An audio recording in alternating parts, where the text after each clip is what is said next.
Everyone talks about discipline, patience, risk management. They echo these words like a mantra, believing repetition alone grants understanding. But that's surface level, isn't it? A well-worn path leading nowhere new. The traders who truly transcended the market, Soros, Livermore, Minervini, they weren't merely disciplined.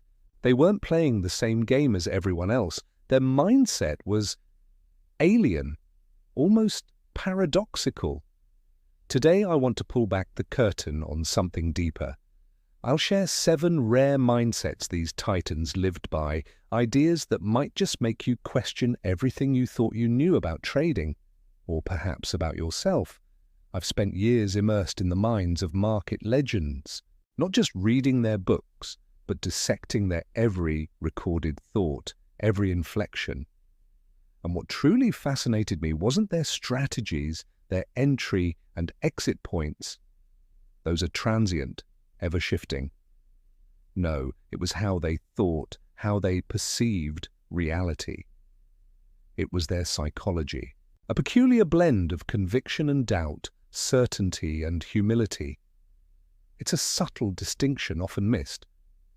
If you can grasp the architecture of their psychology, if you can truly internalize their way of seeing the market, their system becomes irrelevant. Or rather, you won't need their system, you'll build your own. One born from understanding, not imitation. Because true mastery isn't about copying, it's about seeing the world through a new lens, then acting with an almost unsettling clarity. It's about recognizing the hidden currents, the subtle whispers, where others only hear noise. It's a lonely path, but perhaps the only one worth walking. All right, let's talk about mindsets, not the quick fix kind or the manifest abundance kind. These are deeper. They're less about what you do and more about how you see. Most people chase certainty, believing the clearer the path, the safer the journey. They seek anchors in a world that shifts. The first mindset? Embrace the abyss. No, not despair. It's the realization that true safety isn't found in solid ground, but in the knowing that there is no solid ground. George Soros, they say, wasn't brilliant because he always knew what would happen. He was brilliant because he understood he didn't know. He'd make a bet, then immediately seek reasons why he might be wrong, constantly probing the edges of his own conviction. He danced with uncertainty rather than fighting it. The takeaway? Conviction is fragile. Doubt is a compass. Next, people often believe success demands constant striving, relentless forward motion. The harder you push, the further you'll go. But the second mindset is the art of non-doing. It's the quiet strength found in stillness. Imagine a master archer. They don't strain every muscle to hit the bullseye. They focus, breathe, and release. The arrow flies, not because of brute force, but because the archer removed all obstructions to its natural path. Jesse Livermore, the legendary trader, famously said, "It was never my thinking that made the big money for me. It was always my sitting." He waited, he observed. He allowed the market to reveal its hand rather than forcing his own. Sometimes the most powerful action is inaction. The real work isn't always in doing, but in seeing when not to. Third, we're taught to chase happiness, to avoid pain, to seek comfort above all else. This illusion of perpetual ease. Here's the reversal. Befriend the burden. Suffering isn't something to outrun, it's a profound teacher. Imagine a sculptor. They don't resent the stone, they engage with its resistance, knowing that the form emerges from the struggle against it. Every chip, every abrasion defines the final shape. Your heaviest weights, your deepest wounds, these aren't obstacles, they are the raw material for your truest self. They reveal your strength, your resilience, your quiet depth. Don't just endure hardship, interrogate it. It holds the map to who you're becoming. These aren't easy shifts. They require a kind of introspection that most minds are trained to avoid. But the rewards are quiet sovereignty, an inner architecture that stands firm, not despite the world's chaos, but because it understands its nature. Insight 1. The market is a mirror, not a monster. You think the market is a monster, don't you? A beast lurking in the charts, waiting to devour your account. You see its teeth in every red candle, its claws in every stop-loss hunt. You curse it, you fight it, you swear it's personal, but what if it's not? What if the market isn't a monster at all? The legends, the ones whose names are whispered with a mix of reverence and envy, they saw something different. They looked into the abyss of the ticker tape and didn't see a beast staring back. They saw themselves. The market, they realized, is nothing more than a mirror, a brutally honest, unforgiving mirror. It doesn't have a vendetta against you. It has no emotions, no agenda. It simply reflects what you bring to it. That fear that paralyzes you when you should be entering a trade, that's not the market's fault. That's your fear. That greed that makes you hold on too long, watching profits evaporate into a loss. That's your greed, the hesitation, the impatience, the desperate need to be right. It's all yours. The market just shows it to you in the cold, hard language of profit and loss. You're not fighting a monster, you're fighting your own reflection, and you're losing.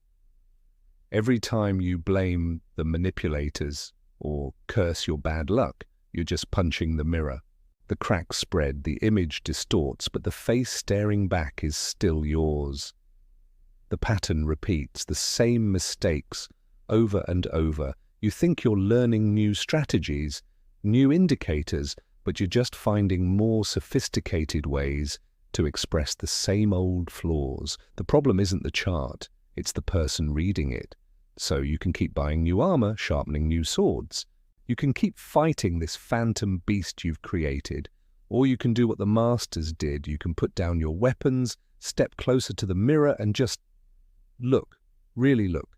Acknowledge the fear, acknowledge the greed, see the impatience for what it is. Don't judge it, don't fight it, just see it. This is the real work of a trader. It's not about predicting the market, it's about mastering yourself. Because once you stop fighting your reflection, something remarkable happens. The market stops being a battlefield. It becomes a classroom. Every trade, win or lose, is no longer a judgment on your worth, but a lesson about yourself. The fear doesn't vanish, but you learn to act in spite of it. The greed doesn't disappear, but you learn to cage it with discipline. You begin to see the patterns, not just in the price action, but in your own reactions. You trade from a place of quiet observation, not frantic reaction. You become detached, analytical, a surgeon of probabilities, not a gambler. At the roulette table, the mirror is still there. It will always be there. But you're no longer afraid of what you see. You've accepted it. You're working with it. And that is the moment you stop being a victim of the market and start becoming a part of its rhythm. The monster was never in the machine, it was in the man. Master the man, and the machine will serve you. Insight 2. The best lose beautifully. They don't fear losing. They study it. We've been taught to fear losing, to see it as the end. A final judgment on our worth, our skill, our very identity. We chase victory with a desperate hunger, terrified of the void that waits on the other side. But what if the void isn't empty? What if it's a classroom? The masters, in any field, don't just tolerate loss, they court it. They understand that a win tells you what you already know. It confirms a strategy, a belief. It's a pat on the back. But a loss is a secret whispered from the future. It's a map to a flaw you didn't know you had. It's a lesson paid for in the currency of ego. Jesse Livermore, a titan of the trading world, claimed his greatest triumphs were born from the ashes of his most devastating losses. Think about that. While others were drowning in panic, consumed by the red ink on their ledgers, he was taking notes. He was a student of his own ruin. He saw that the pain of loss held a signal, a piece of information that victory could never provide. He wasn't just losing money, he was buying data, the most expensive, most valuable data in the world. This isn't about celebrating failure, it's about respecting it. It's about having the courage to look your mistakes in the eye until they tell you their secrets. Most people run from the scene of the crime. They blame the market, bad luck, a conspiracy. They do anything to avoid the quiet, agonizing work of self-reproach. The best? They linger. They sift through the wreckage, piece by piece, looking for the single loose screw that brought the entire structure down. Losing beautifully means you don't break, you don't rage, you don't despair, you become quiet, you become observant, you strip the emotion away and are left with pure, unadulterated truth. The market, or life, has just handed you a critique, a brutally honest performance review. To ignore it is the only true failure. This discipline is a form of alchemy. It transforms the lead of despair into the gold of insight. It's the art of extracting signal from the noise of your own pain. You learn that losing isn't a verdict, it's a diagnostic. It shows you where the code is broken, where the foundation is weak. So the next time you lose, and you will, resist the urge to turn away, resist the instinct to curse the heavens. Instead, get still. Listen, the universe is trying to teach you something. The pain is the tuition. The lesson is priceless. Don't fear the fall. Fear being unwilling to learn why you fell. The fall is just gravity. The learning, that's how you learn to fly. Insight 3, confidence without conviction. We often chase certainty in a world that offers none. We mistake conviction for confidence. We tell ourselves, I'm right. We plant our flag in the shifting sands of the market and defend that tiny, lonely hill until the tide consumes us. We call it principle, we call it discipline. But really it's just pride. And pride is the most expensive position you can hold. Conviction is a brittle thing. It's the armor we wear to hide our fear of being wrong. It's rigid, heavy, and shatters on first impact with reality. The moment the market turns against our perfect theory, the armor cracks and we're left exposed, defending not the trade, but our own ego. We double down, average down, talk ourselves into believing the world is mistaken, not us. It's a lonely monologue in an empty room, a prayer that goes unanswered. True confidence sounds different. It doesn't shout, it whispers. It says, I'll be okay, even if I'm wrong. It's not about having the right map. It's about trusting your ability to navigate without one.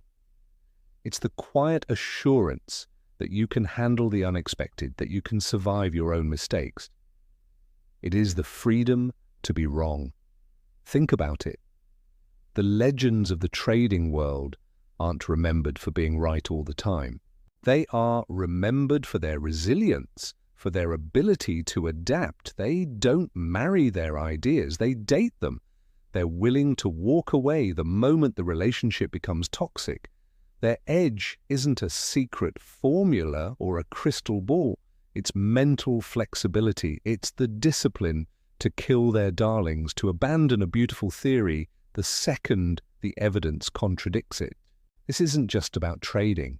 It's about how we move through life. We build these elaborate structures of belief, these identities forged from our opinions. I am the person who believes this. We become so invested in being right that we can see the truth when it is staring us in the face. Conviction blinds us. It chains us to the past, to a version of ourselves that no longer serves us. Confidence, on the other hand, travels light. It finds its strength not in being immovable, but in being fluid. Like water, it takes the shape of its container. It yields, it flows, it finds the path of least resistance. It doesn't fight the current, it uses it.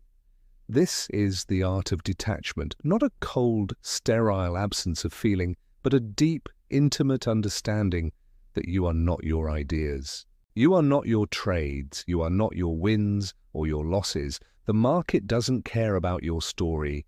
It doesn't care how smart you are, how much research you've done, or how badly you need this to work. It is an indifferent ocean of chaos and probability. To navigate it with conviction is to try and command the waves. To navigate it with confidence is to learn how to surf.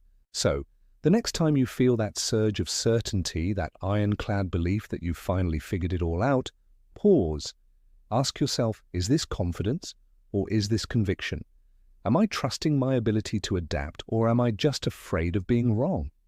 The answer is the difference between a trader who survives and one who thrives. It's the difference between being a prisoner of your own analysis and being free. There's a quiet power in admitting, I don't know. It's not a sign of weakness. It's the beginning of wisdom.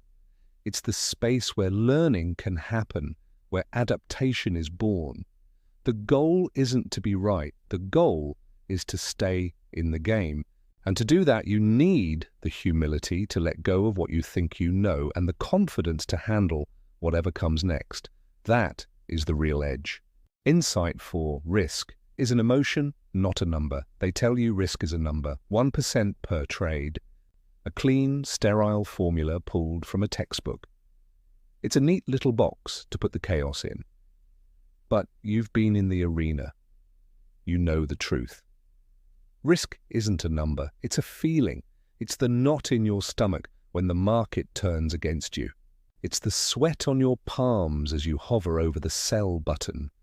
Two traders can enter the exact same position, same entry, same stop loss, same target. For one, it's just another trade. They set their alerts, close the laptop, and go live their life. For the other, it's an all-consuming fire. They're chained to the screen, heart pounding with every tick. The chart becomes their world, and every candle is a judgment. Same trade, same numbers. But the risk? Utterly different. The risk is what happens inside you, not what happens on the chart. We are taught to worship the God of statistical perfection. Optimize for R multiple, for Sharp ratio, for anything that can be quantified and backtested into a beautiful equity curve. We chase the illusion of control, but in doing so, we ignore the most volatile variable in the entire equation, ourselves. The formula doesn't account for the trader who, after 3 small losses, throws his entire system out the window and goes on a revenge trading rampage. The math does not predict the panic that makes you cut a winner short just to feel the relief of being right, even if it costs you a fortune.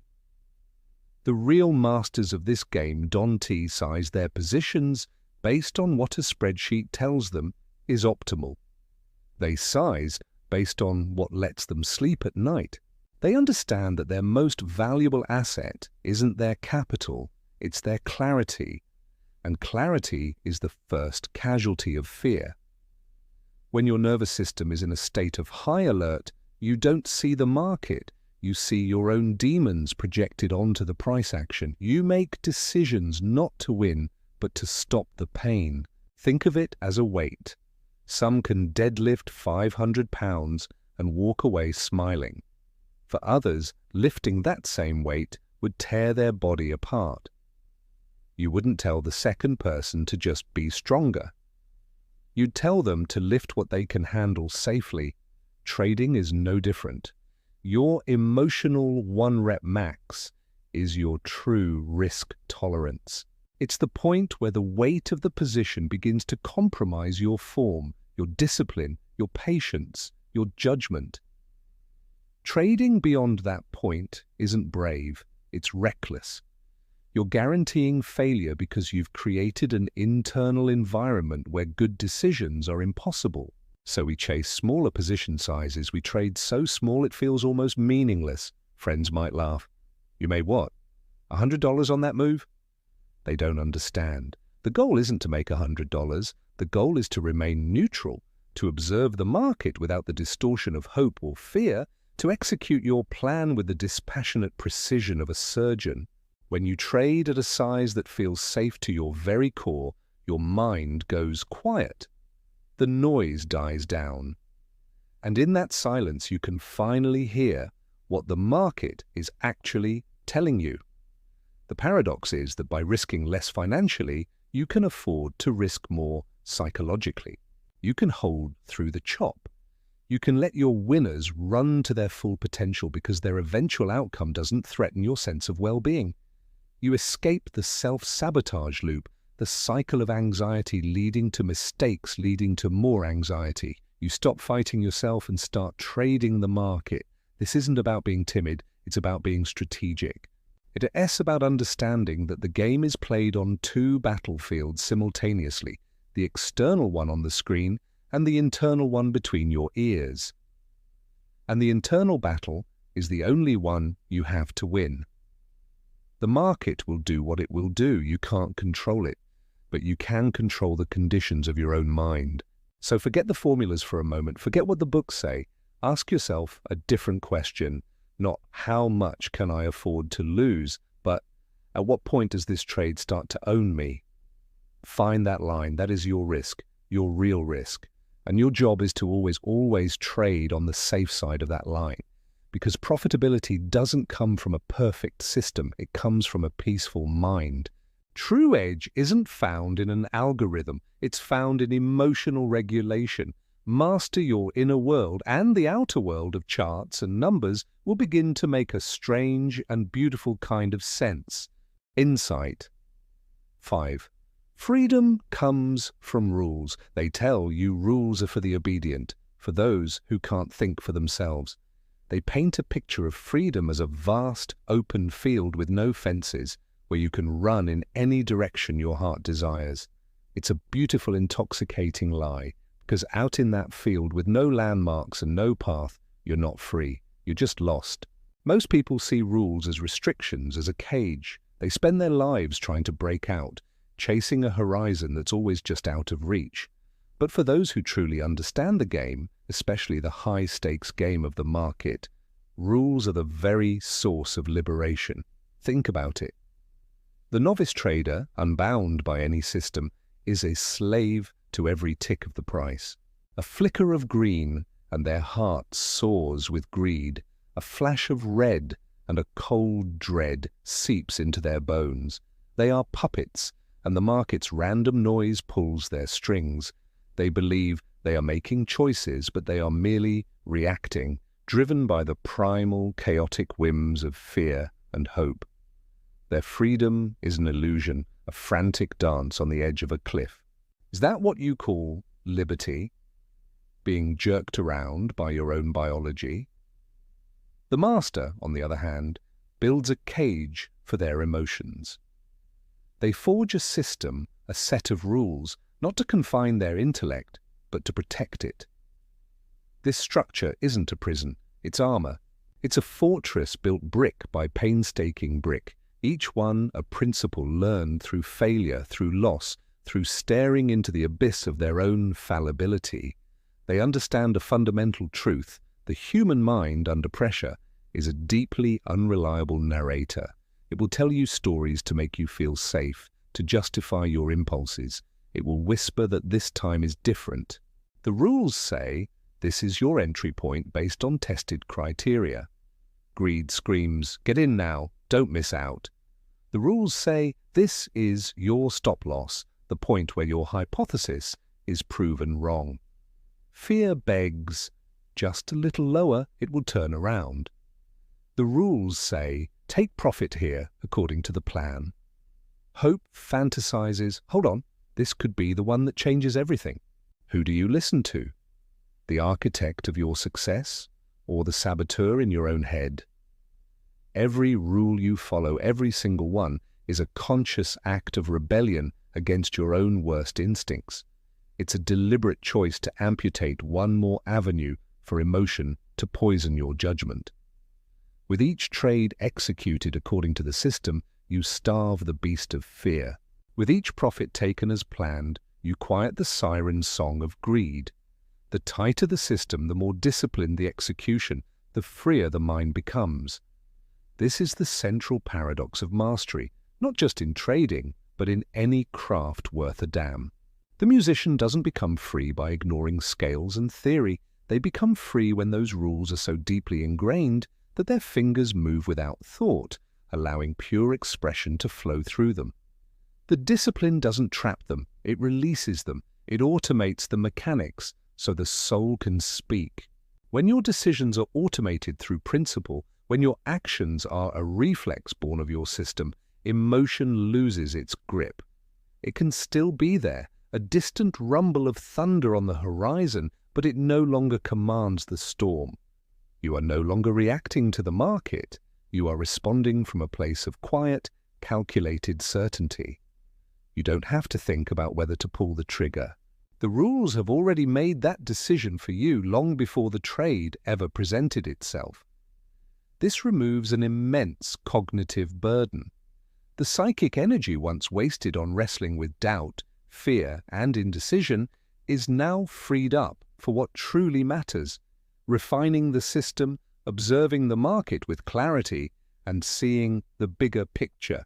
You stop looking at the chart as a source of emotional stimulus and start seeing it for what it is, a flow of information, a puzzle to be solved, not a beast to be fought.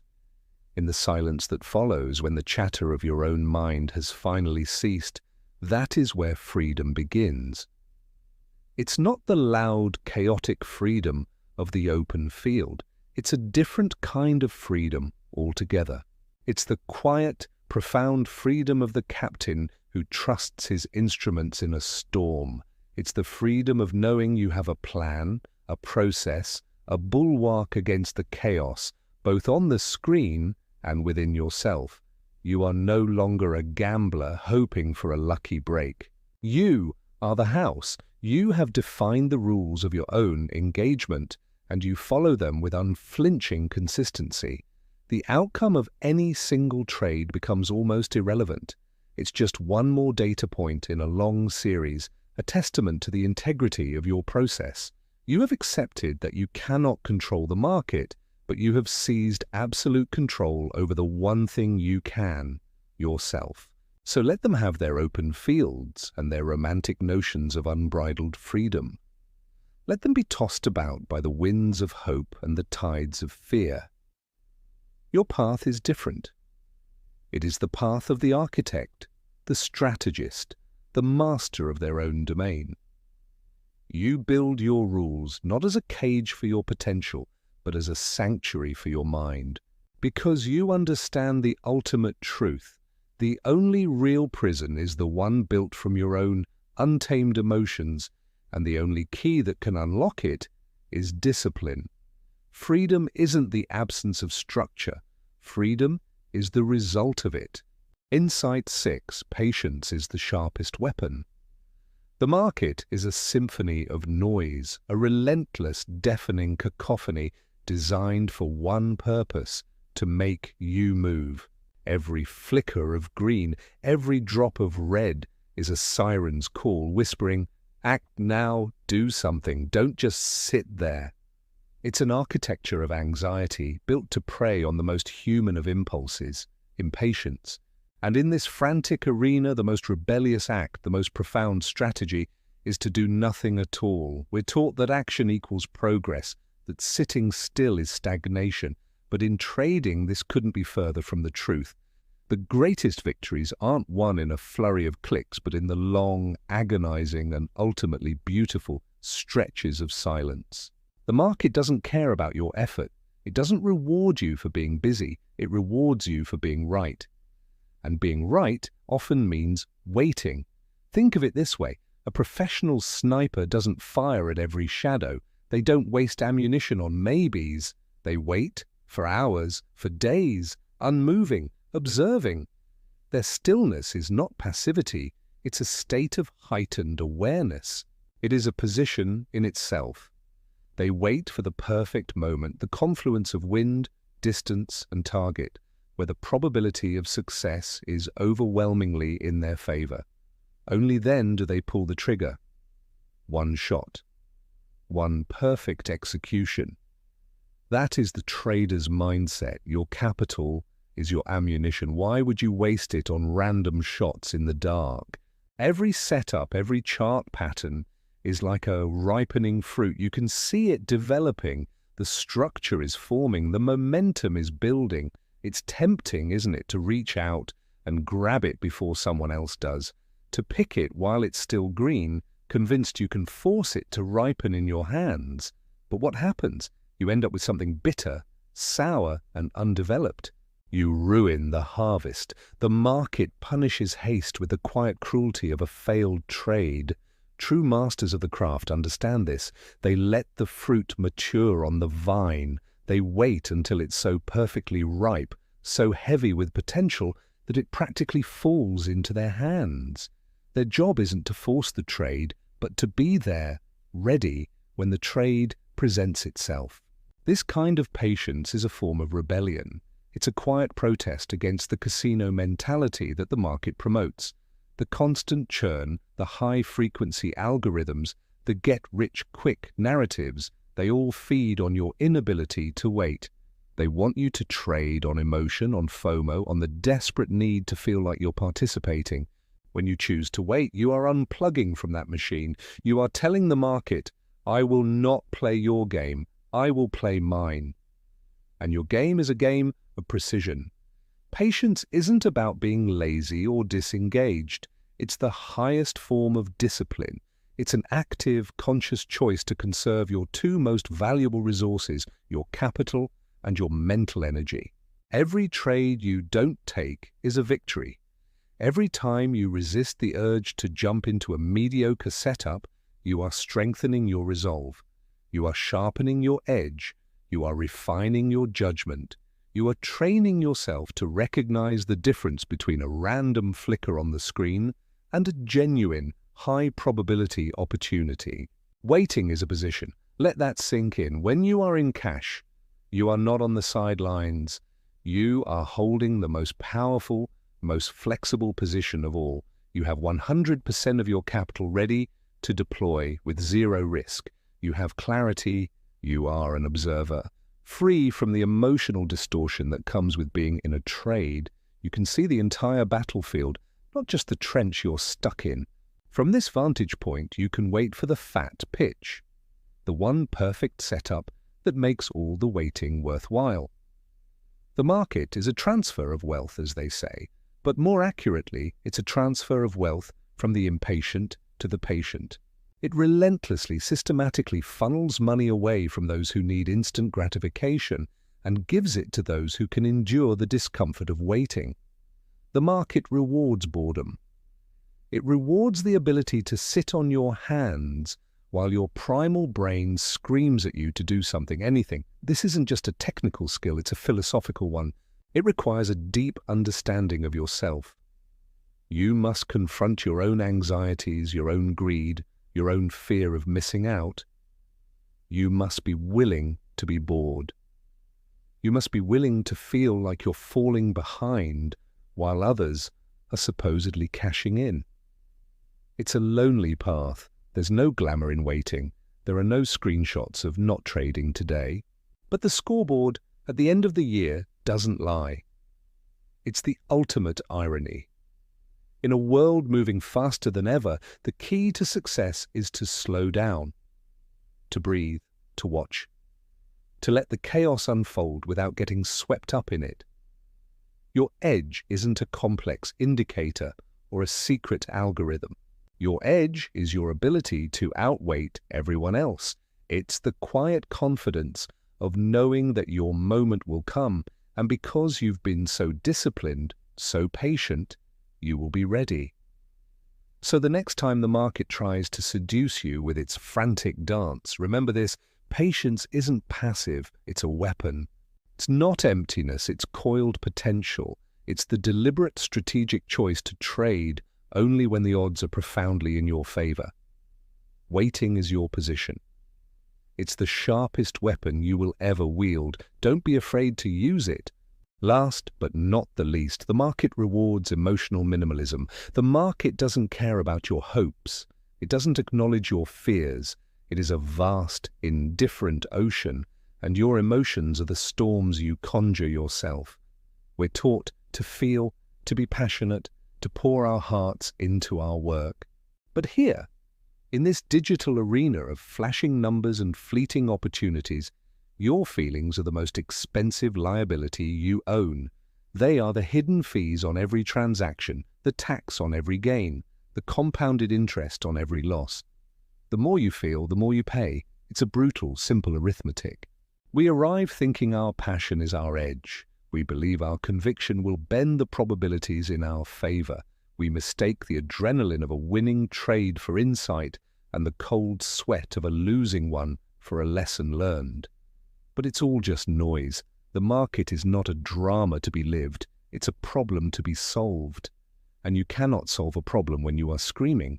The greatest traders, the ones who endure not for a season but for a lifetime, operate with a quiet discipline. It's not that they are heartless or that they've crushed their own humanity into some robotic form. They haven't suppressed their emotions. They've simply transcended their attachment to the outcomes. They have understood that the win and the loss are two sides of the same worthless coin. They are just data points, information, nothing more. Watch them. They win with the same face they lose with. There is no elation, no fist pump when the chart moves in their favor. There is no despair, no shattered screen when it turns against them. There is only a calm, methodical execution of a plan, an entry, an exit, a period of observation. The process is the prize, not the profit. The profit is merely a byproduct of a process executed with flawless neutrality. This state is what I call emotional minimalism. It's the practice of stripping away everything that is not essential to the decision at hand. Is this a good entry? Does it fit my strategy? What is my risk? Where is my exit? These are the only questions that matter. Questions like, what if I'm wrong? Or what if this is the one that makes me rich? Are ghosts. They are phantoms born of ego and fear, and they have no place in this game. They are expensive distractions. Every decision must flow from clarity, not from craving. Craving for a win, craving to be right, craving to recover a loss. This is the fuel of failure. It clouds judgment. It makes you see patterns that aren't there and ignore the signals that are. You start chasing the market, forcing trades, breaking your own rules, because the feeling of needing to do something becomes unbearable. And the market, in its infinite cold wisdom, will always punish the needy. It will bleed them dry, not out of malice, but because that is its nature. It preys on imbalance. How do you find this stillness? It's not a switch you flip. It's a muscle you build. It's built in the quiet moments after a loss, when you choose to analyze the trade instead of slamming your desk. It's built when you take a small, planned profit and watch the trade continue to run, and you feel the sting of what if, but you don't let it alter your next decision. You sit with the discomfort, you observe it, you let it pass through you without taking root. You learn that neutrality is the ultimate edge. When your mind is still, when the desperate chatter of hope and fear fades into the background, the market becomes readable. Not predictable, never predictable, but readable. You start to see the flow, the rhythm, the probabilities. Without the distortion of your own internal chaos, you see the setup for what it is, not for what you want it to be. This is a lonely path. Your friends will celebrate your big wins with you, but they won't understand the quiet satisfaction you take from a perfectly executed losing trade where you followed your rules to the letter. They will see your detachment as coldness, your discipline as obsession. They won't understand that you are not playing for the money. You are playing for a state of mind. You are playing for that perfect, quiet clarity. The paradox is that the less you care about the money, the more of it you are likely to make.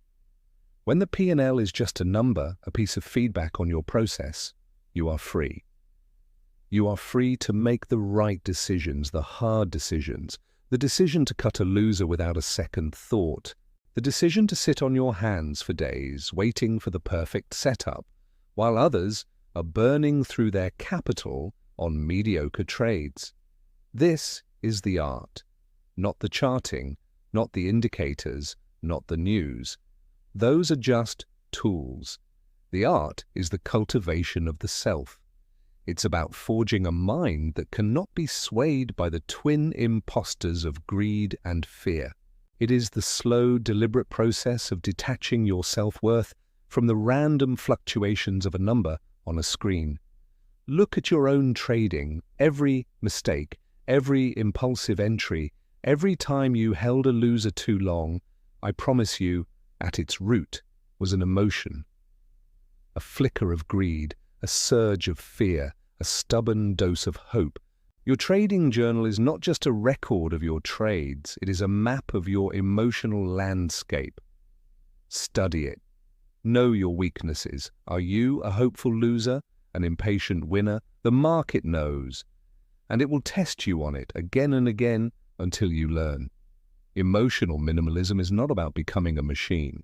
It's about becoming a master of your own internal world so that you can engage with the external world with perfect clarity and intention. It's understanding that you cannot control the market. You can only and ever control yourself. And in that control lies all the freedom and all the advantage you will ever need. The market rewards those who ask nothing of it. It rewards minimalism. Because in the silence, you can finally hear what it's trying to tell you. They say the market has a language, patterns, signals, indicators, a vocabulary of profit and loss. We spend years trying to master it, cramming strategies like foreign verbs, hoping fluency will follow. But what if we're learning the wrong language? What if the market isn't speaking to our charts, but to something deeper within us? You can learn a setup in an afternoon. Anyone can. Draw the lines, spot the crossover, press the button. It's a simple mechanical act. But the real work, the work no one wants to talk about, is what happens next, when the trade goes against you, when fear whispers that you're a fool, when greed screams to hold on just a little longer. That's not the market testing your strategy, that's the market testing you. This isn't a game of predicting the future, it's a game of mastering your present. The market is a mirror. It reflects your impatience, your discipline, your hubris, your humility. It takes every flaw you've tried to hide and puts a price tag on it. You can't negotiate with the mirror. You can't argue with the reflection. You can only change the person looking into it. The market isn't designed to let you win. That's the first truth you must accept. It's a mechanism, indifferent and relentless. It's designed to function. Its purpose is to facilitate exchange, not to fund your dreams. It's built to make you evolve or make you exit. There is no third option. The irony is that we come here seeking freedom, financial freedom. But we chain ourselves to screens, to gurus, to signals, to the desperate hope that someone else has the answer. We become slaves to the next alert, the next guaranteed setup. But true freedom isn't found in a signal. It's found in the quiet confidence of knowing you can handle whatever comes next. It's the independence that comes from no longer needing the market to validate you. It's realizing the outcome of any single trade is meaningless because you've built a process, a mindset that is resilient by design. You become the kind of trader who can't be broken. Not because you don't lose, but because loss no longer defines you. It refines you. A loss becomes data. A win becomes confirmation, not of your genius, but of your process. When you reach this state, the game stops feeling like a fight. The charts stop being a battlefield. The noise fades. The anxiety recedes. It's no longer you against the market. It's you in the market, a participant in a grand, chaotic dance. You move with it, not against it. You respect its power, but you are not intimidated by it. You have aligned your inner world with the outer reality. You have stopped trying to bend the market to your will and have instead reshaped yourself to align with its nature. And that's a place very few traders ever find. They burn out chasing certainty in an arena that only offers probability. They exhaust themselves fighting an opponent that doesn't even know they exist. If this conversation has made you uncomfortable, good. Discomfort is the precursor to growth. If it made you rethink your entire approach to trading, that's exactly the point. The answers aren't in another indicator or a secret strategy. They were never out there. They're in here. Here at RKL Trading, we don't teach you how to master the market. We guide you in mastering yourself, because once you've done that, the market holds no more power over you. If you're tired of chasing signals and you're ready to build real, lasting trading independence, then this is where your work begins. Subscribe, and let's start the real journey. Thank you for your time.